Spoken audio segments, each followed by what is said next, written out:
Assalamualaikum warahmatullahi wabarakatuh. Saya Yulia Ghazali dengan NIM 200210500011, Teknik Komputer A, jurusan Teknik Informatika dan Komputer, Fakultas Teknik Universitas Negeri Makassar. Pada kesempatan kali ini, saya membuat video guna untuk menuntaskan tugas Meet yang diberikan oleh dosen saya, mata kuliah Sistem Operasi dengan materi atau pokok bahasan penjadwalan CPU. Nah, terdapat algoritma penjadwalan CPU yang bertujuan untuk meminimalisir waktu menganggur atau idle time CPU. Untuk seluruh proses yang ada di memori yang akan dikerjakan oleh CPU perlu dijadwalkan sehingga waktu atau waiting time tiap-tiap proses di ready queue atau pada antrian tidak terlalu lama. Kemudian terdapat metode penjadwalan CPU. Yang pertama, first come first serve, FCFS, kemudian sorters job first, SJF, di atas 2 yaitu non-prime type dan prime type. Kemudian yang ketiga, priority scheduling. Kemudian yang keempat, round robin. Di dalamnya terdapat FCFS, kemudian ada SJF non-preemptive, kemudian SJF preemptive. Nah, masuk pada first come first serve atau FCFS. Nah, proses yang datang pertama dilayani terlebih dahulu, tidak peduli apakah burst time-nya panjang atau pendek. Terdapat tabel dengan arrival time dan burst time. Nah, kita akan menentukan rata-rata waktu tunggu dengan algoritma FCFS dari P1 hingga P5. Kemudian masuk pada Gantt chart. Pada saat waktu 0, P1 akan masuk ke antrian dan akan langsung diproses. Kemudian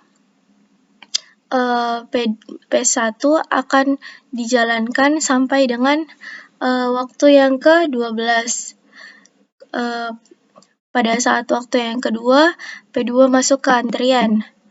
Kemudian P3 masuk ke antrian pada waktu yang ketiga. Kemudian P4 masuk pada waktu yang kelima. P5 masuk pada waktu yang ke-9. Pada posisi 12, P1 selesai dikerjakan dan P2 akan dieksekusi. Kemudian terdapat proses yang mengantri juga. Kemudian P2 membutuhkan waktu sebanyak 8. Kemudian sampainya waktu ke-20, P2 selesai. Kemudian masuk P3 sampai dengan P5. Kemudian P3 diproses terlebih dahulu dari 20 sampai 25. Kemudian setelah P3 selesai, P4 dan P5 masuk ke antrian. Kemudian P4 diproses dan menghabiskan waktu 2, kemudian hingga waktu ke-27, kemudian P5 hingga ke-28. Kemudian waktu tunggu P1 tidak memerlukan waktu, kemudian P2 waktu proses dikurangi dengan waktu antri, kemudian akan menghasilkan waktu tunggu yaitu 10.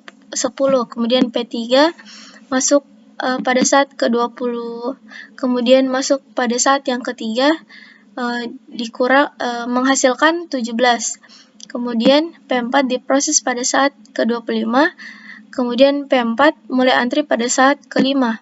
25 dikurang 5 sama dengan 20. Kemudian P5 diproses pada saat ke-27 dan masuk ke antrian pada saat ke-9. 27 dikurang 9 sama dengan 18. Kemudian dijumlahkan dan menghasilkan 65. Kemudian ditentukan rata-rata waktu tunggu. Jumlah waktu tunggu sejumlah proses dan jumlah proses yaitu 65 dibagi 5 sama dengan 13 satuan waktu. Kemudian masuk yang kedua, sorters job first non-preemptive. Jenis ini jika proses yang datang memiliki arrival time yang sama, maka proses yang burst time-nya paling kecil atau pendek akan dilayani terlebih dahulu. Kemudian kita gunakan tabel yang tadi, masuk pada Gantt chart. Pada saat 0, P1 dengan nilai burst time-nya 12 masuk ke antrian. Kemudian pada saat yang kedua, P2 masuk ke antrian dengan nilai burst time-nya 8. Saat yang ketiga, P3 masuk dengan nilai burst time 5. Kemudian saat yang kelima, P4 masuk dengan burst time 2. Kemudian saat yang ke-9, P5 masuk dengan burst time 1. Nah, P1 diproses hingga waktu ke-12. Kemudian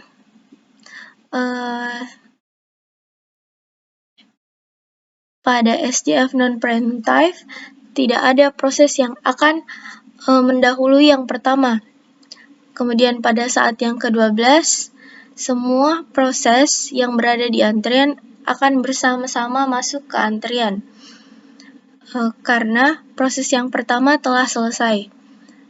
Saat semua proses memiliki arrival time yang sama, maka ditentukan proses yang akan dieksekusi dengan nilai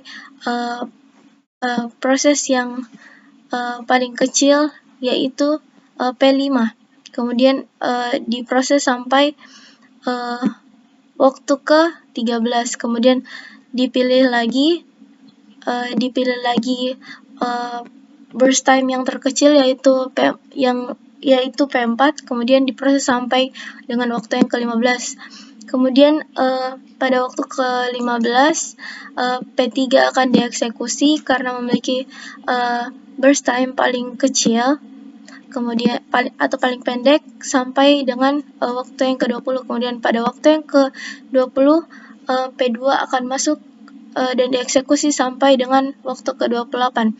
Waktu tunggu untuk P1 0, P2 diproses pada waktu yang ke-20, kemudian P2 masuk ke antrian pada saat yang kedua. Artinya 20 dikurang 2, 18. P3 masuk ke antrian pada saat ke-15. Kemudian diproses pada saat 15, kemudian masuk pada antrian ke-3. Kemudian 15 kurang 3, 12. Kemudian P4 masuk ke antrian pada saat yang ke-13 dan masuk ke antrian pada saat yang ke-5. Kemudian P5 masuk pada waktu ke-12. Kemudian diproses dan masuk ke antrian pada saat yang ke-9, dan kemudian dijumlahkan akan menghasilkan 41, dan rata-rata waktu tunggunya adalah 8,2 satuan waktu. Yang ketiga, kemudian ada sorters job first SJF preemptive, yaitu jika suatu proses sedang dikerjakan kemudian ada proses lain yang datang, di mana burst time-nya datang lebih kecil dari sisa waktu proses yang sedang dijalankan, maka proses lain akan dikerjakan dulu dan sisa proses tadi dikembalikan ke ready queue atau R queue. Kemudian kita akan menentukan waiting time pada tabel yang tadi. Masuk pada Gantt chart, pada saat 0, P1 masuk ke antrian dan langsung diproses. Kemudian pada saat yang kedua, P2 datang P2 dengan burst time 8 dan akan langsung diproses. Dari saat 0 sampai 2, P1 menyisakan 10 proses yang akan disimpan ke antrian. P1 akan disimpan ke antrian sebanyak 10. Kemudian setelah P2 diproses pada waktu ketiga, P3 masuk dengan burst time 5 dan langsung diproses.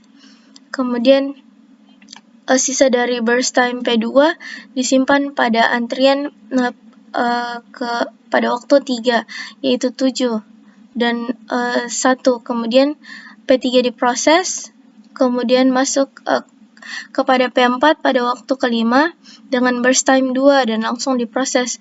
Sisa dari P3 akan masuk ke antrian pada waktu kelima dan P2 kemudian P1. P4 hanya mempunyai burst time 2 dan akan diselesaikan dari 5 sampai dengan waktu yang ke-7. Ketika P4 selesai, maka P3, P2, dan P1 akan masuk ke antrian. Kemudian dibandingkan burst time, dan P3 mempunyai burst time yang paling kecil, yaitu 3. Kemudian P3 diproses pada saat yang ke-9, masuk ke antrian P5.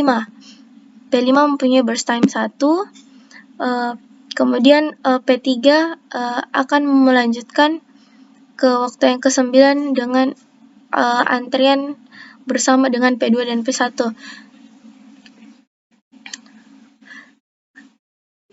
Karena P3 mempunyai waktu yang lebih singkat, maka akan dipilih sebagai proses yang akan dieksekusi. Di sini 1.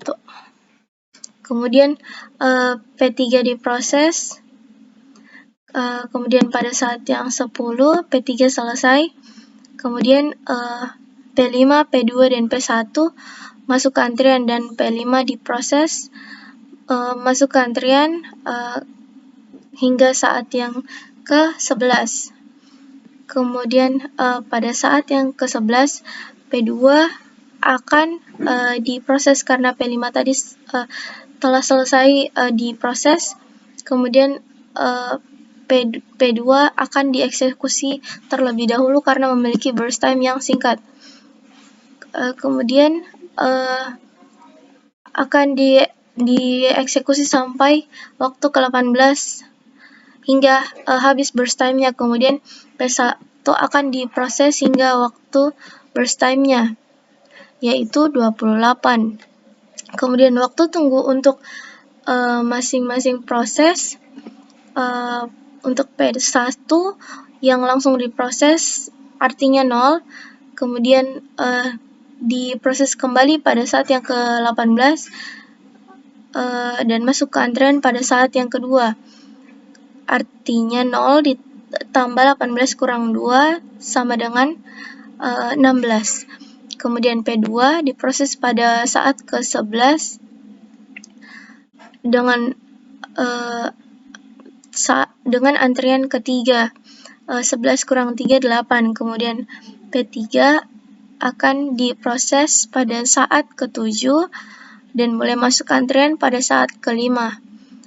7 kurang 5, 2. Kemudian P4 masuk pada antrian masuk ke antrian pada waktu yang ke-5 dan langsung diproses. Artinya 0 waktu tunggunya. Kemudian P5 masuk ke antrian pada waktu yang ke-9 dan diproses pada waktu yang ke-10. 10 kurang 9, 1. kemudian dijumlahkan menghasilkan 27. Kemudian rata-rata waktu tunggu 27 dibagi 5 proses, kemudian menghasilkan 5,4 satuan waktu. Itulah tadi penjelasan saya mengenai penjadwalan CPU, yaitu FJFS, sorters job first non-preemptive, dan sorters job first preemptive. Kurang dan lebihnya mohon dimaafkan. Wassalamualaikum warahmatullahi wabarakatuh.